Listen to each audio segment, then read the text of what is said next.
Haleluia, na tātou talo. Le tualo mātou tamai o le langi whaftai tele tamai le nei fiafi. Whaftai tamai molo wa manoa la whapea foi ono whasoa. Na i uso tua whawhine na i o mātou ainga tamai. E o maua le nei po kalame. E ala i lungo lofa tunoa. Ia whau umai a tia utama. Se upu mai lau fionga pa ia o lau tautalania. Ele ngata i lea o lau ngā duenga. Whasoa awale whamoi moi o lau po kalame. Whianga i heia o auna. Ina iamata ina le manuia. Whai wina le manuia. Ili suwafa manu malo Yesu Keriso. O talo atuai. Amen. Amen. Hallelujah. Praise the Lord. Ia whatalo whatu pa ia o si o tātou watunu. Suwafa manu malo Yesu Keriso. Whawheloa ia tuai. Se o maua mai nei. Whasalalaunga. Na i o uso matua whawhine. Wharinga luenga. Ai mesi foi. Na i o ainga umalava. Na i a tātou whanau pele. Le ngata i lea.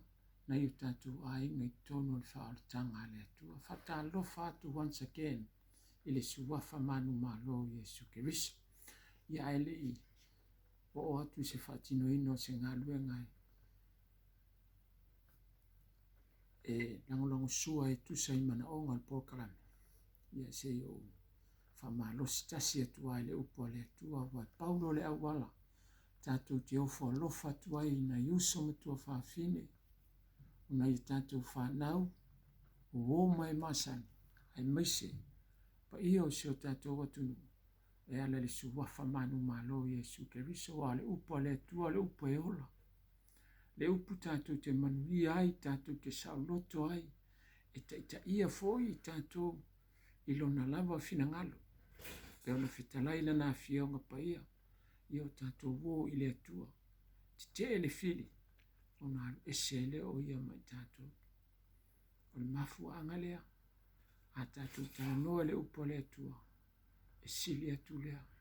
Wai Paulo le awala, tātou te mawai, le manuia, tātou te mawai foi, ia awala, e whapeo na soani mai ilo tātou te mau le langi. Awale whafoina, o whawhita hauli, e ala i o tātou maftianga i so se mea, o lo tātou mana na oai. Ia tiu tana noa la le upule, se whamalosi mai, le fionga pa ia le atua, ina ia soani, whamalosi awalofa atua i foi, ie o maua maili nei pokalame whapea. Ia veo tātou tino, o ni taulanga ola, e pa ia ile sila whanga le atua. Amen. Ia veo tātou tino, o ni taulanga ola, e pa ia ile sila whanga le atua. E se le tāua ilo unfo i nei tangata o lea, upu mata ngō fie, a wā ale a veo tātou tino, o tātou ola o ni taulanga e pa ia, o ni tauranga ola e fia sila mai ai le atua. O le tele au taimi e le teitai o nai uro tātou tau mawhainga se mea lelei. A tonu e mawhai na whai le tangata la nā tina e fua mai. Ai ngā singa kaimi. But he never reached the destination into good ending. E ia kaimi e whalea o ngā ina i le fili. Ai peita ian. Ai a whapea tātou te tuina atu o tātou tino o se tauranga ola e pa ia i lumo le si male atua o pole ale whaingofie, pole ale whaingata, pole a foi le tamau ainga, po atu langa iai au tā penanga pe le lava. The vision will be fulfilled. Amen. Ono le tātou te ngā lulu e ala le tātou whatuatua. Na muli maua i leo le tusia. A Roma mua Roma mta upa sifuma le lua. Alona whai upu mua whapea. A whai o tātou i loa le lei le alofa siri ese o le atua i o tātou wola. E te tau ia te tātou ona tuina atu o tātou tino o se taulanga e pa ia maola e maalie i luma o lana lava silfanga. Amene. If we know and receive the goodness and the mercy of God into our lives, so therefore, present our body as a living sacrifice,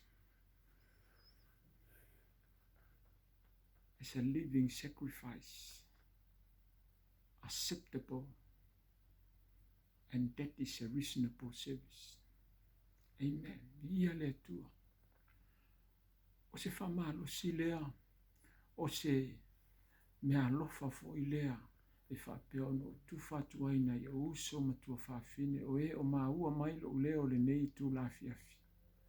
Ia o tātou tu ina atu o tātou wola, o se taulanga e paia, o se taulanga e malia i lumo le silafanga le atua.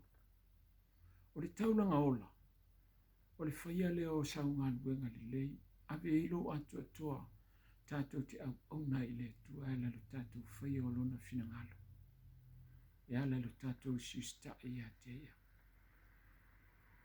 Ma pisi le le whapea, e se a, tātou te tu ina atu ai o tātou ola o se taulanga ola. Whapea se tali, te whasoa tua ili neia fiafi. Ono fo ia tātou mawhauwhau, ile atua, o lona lofa tu noa. Leo o mafuai ono tātou manuia, o tātou mawai mea lei, o tātou mawai se si o manga saunga lemu, ono o lona lofa tu noa. Leo o mori mau mau whamalosi mai le upa le atua, o tātou loa le lofa tu noa le o le atua e ala i luna hanga le lei a te tātou. E o tatau o maono mea i a te tātou, ono o tātou tu ina atu i tātou, e a vea o ni taunanga ola i lumo o lana silafanga. A tātou mawhauwhau ni lai le alofa tu no le atua. Mai le amatanga le fofo ino i tātou, i le tusia ke nese, lono mta upu e lua, lono fai upu e fitu. Lo moni maule a fionga pa ia le atua, na fai e tātou e le atua. Ile efu, mai le ele. Amen. Na fai e tātou e le atua, ile efu, mai le ele. Tātou fai tau ta upu mua ma le lua. O mea lava o le lalolangi. Na fai e le atua, ilana fetalainga. Ai peta ia. Ina o le aso ono, mo fina ngalo le atua, o le a fai e tātou. Na ia fetalai o na hanganga. Ma ia se o tātou, fai le tangata. I lo tātou fatusa. Ni tā ua le fai upu e lua, na fai le tangata i le atua, i le efu, mai le ele. Luna winga, ele i whaapea na apatu le atua, mai le ele whau le tangata. Na ele lea, na ngalue le atua, i lona ato atoa, ina ia fausia ina le tangata, ia pa ia pei o ia, ia pei o ia. Lona winga, e leise vaenga o le atua, na misi le tangata. Amen. Ata mawhau le upo le efu. Afa peritania ina isa paura. Au ta ua le tuspa ia whapala. God created the person, a man, from the dust of the ground.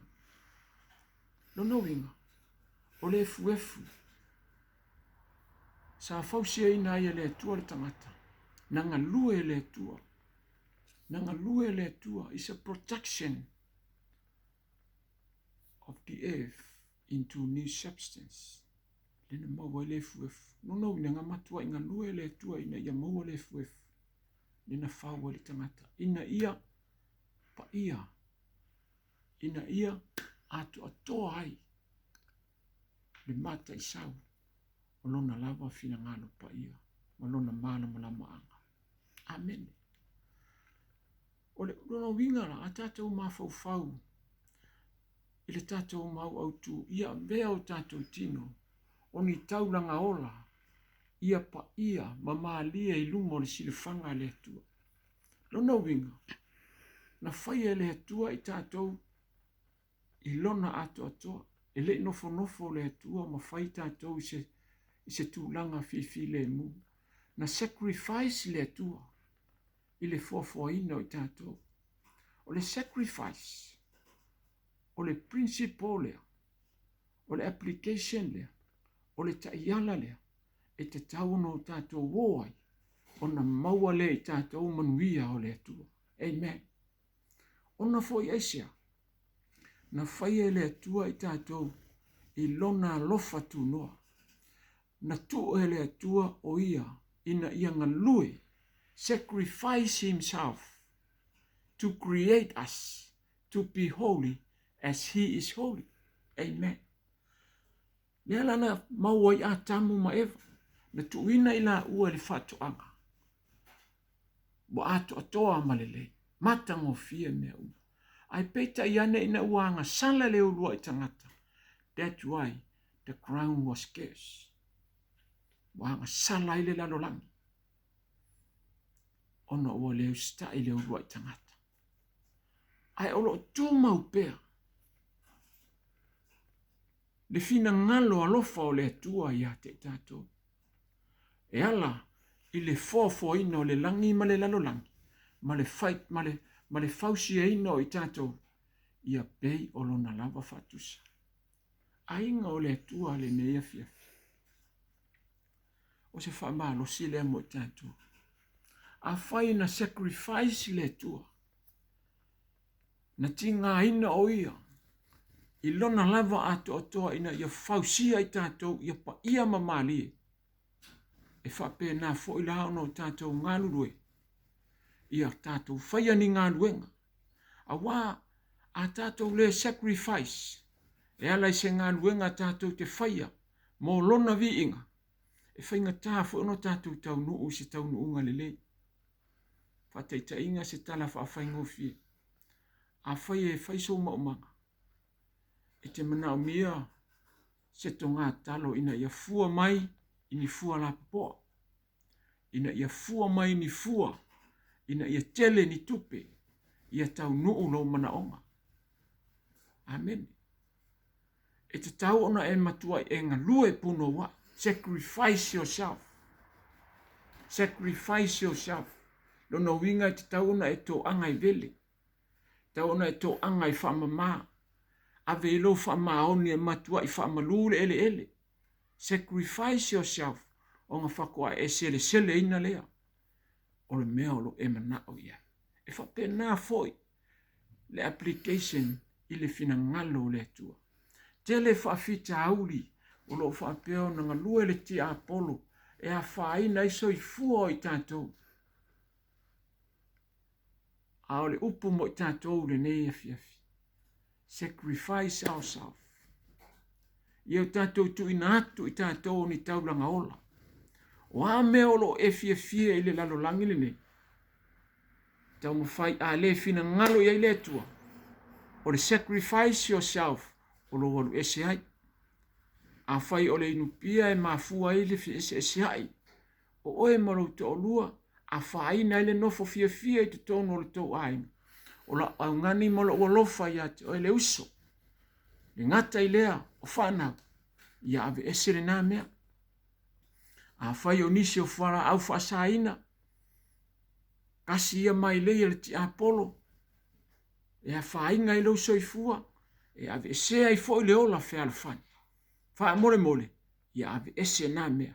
Sacrifice yourself from the worldly things. Ai sau e te usitai I le tua. Tu ina atu lo wola I le tua, ma tātou wala au le tua, ina ia whaonga ina I tātou, mō lona lava whina ngalo malana ngā ruenga. O ngā eva ailea, oka se matango fie. Le matango fie o lona lofa tunoa, e ofo ta I tātou. E wha malu ona a au I ate oe, iso se mea te halu iai. Amen. Ni ia le tua le neia fiafi, o le upu le mare wha manos. Ia o tātou o ese I mea o le nei lalolangi. Ai ia whaatana le nganga pa ia o le tua e fio I te tonu ia te tātou. e ala le tuina atu o lo wola mo lo tinu, o se taulanga ola, e pa ia ma maalie i luma o lona lava si le whanga. Ia whamanuia tele mai le atua le nea fiafi, i si o tātou atunu, ai mai se o maua le nei whamalosi, i le suwafa manu malo Yesu Keriso. Amen. Ia lau tau mawhai atu, o lo wasa o lona si fulu ma le tolu nei, ia lau tau mawhainga. Ia, i lua si fulu ma le lima o push up. Amen. Soma i. Ia. Whaikau. Kasi, lua, kolu, whao, lima, ongo, fiku, valo, iwa, sefulu.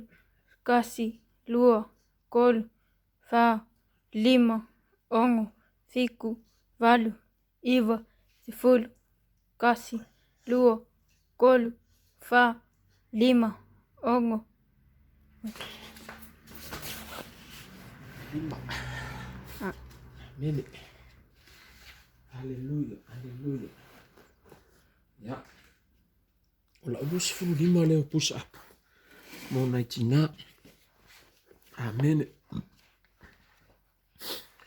Hallelujah. Kasi, lua, kolu, whao, lima, ongo, fiku, valo, iwa, sefulu.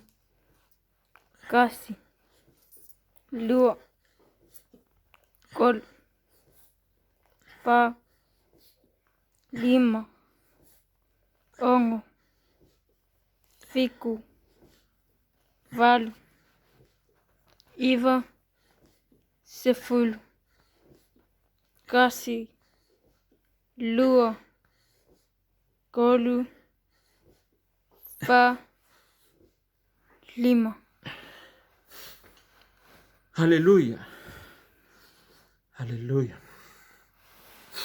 Le tuolo mātou ta mai o le langi. Whaftai tele lava ta mai lo alofa. Whaftai lo wanga le leia no au whamaniaga. E hala nau upu.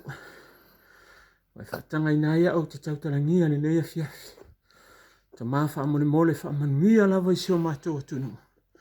Whamanuia i se o maua mai nei whasalau. Whamanuia ina i o mātou ainga. Whaftai tele ta maa no lo alofa. O au whamaniaga. Le maftanga mawhanawhana i mātou malau whio nganga pai. Ia tū mau pēr se i o le whaavavau. Whaavavau lava. Amen. Ia whamania tele lava le tua. I le suwafa manu malo Yesu Keriso. Amen. God bless you all.